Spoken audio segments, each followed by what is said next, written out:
super mega convention.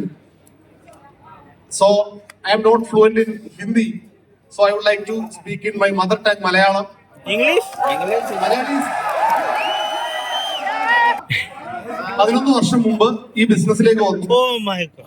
11 വർഷം ബിസിനസ്സിലേക്ക് വന്ന സമയത്ത് ആദ്യ സമയത്ത് നടന്ന പല മീറ്റിങ്ങുകളിലും ചെന്ന സമയത്തൊക്കെ അവിടെ വളരെ സ്പീഡിൽ ഹിന്ദിയിൽ സംസാരിക്കുന്ന ആൾക്കാരെ കണ്ടപ്പോൾ ഞാൻ ഒരിക്കലും വിചാരിച്ചില്ല എനിക്ക് ഡയമണ്ട് ആകാൻ പറ്റും. പിന്നീട് എനിക്ക് മനസ്സിലായത് ഹിന്ദി സംസാരിക്കണമെന്നില്ല ഡയമണ്ട് ആവാൻ. ഉള്ളിൽ നല്ല തീ ഉണ്ടെങ്കിൽ ഏതൊരു വ്യക്തിക്കും ഡയമണ്ട് ആകാൻ പറ്റും.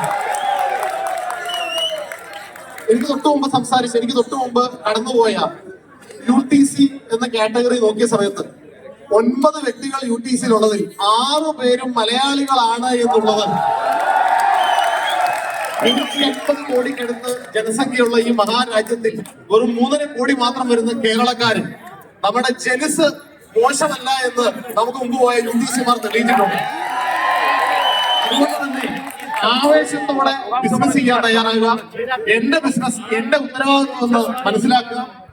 കമ്പനി നമുക്ക് തരാൻ കഴിയുന്നതിനും അതിനപ്പുറത്തുനിന്നും തന്നു കഴിഞ്ഞു. എനിക്ക് ഒന്നിനു വേണ്ടി വെയിറ്റ് ചെയ്യുമല്ല, ഇറങ്ങി പ്രവർത്തിച്ച് ചരിത്രം ഉണ്ടാക്കാൻ. ഒരു പക്ഷേ ഞാൻ ഡയറക്ട് സെല്ലിങ്ങിനെ കുറിച്ച് കേട്ട ഏറ്റവും സത്യമെന്ന് എനിക്ക് തോന്നിയ ഒറ്റ വാക്കുകൂടെ പറഞ്ഞ് അവസാനിപ്പിക്കാം.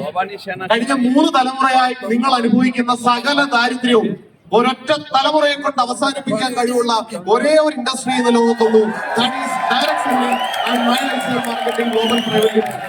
നിങ്ങൾക്കും വലിയ വിജയങ്ങൾ ഉണ്ടാക്കാനും വരുന്ന 2-3 വർഷത്തിനകം ഈ റാങ്കില് ഡയമണ്ട് റാങ്കില് ഇവിടെ എത്താനും എല്ലാവർക്കും കഴിയാൻ ആശംസിക്കുന്നു.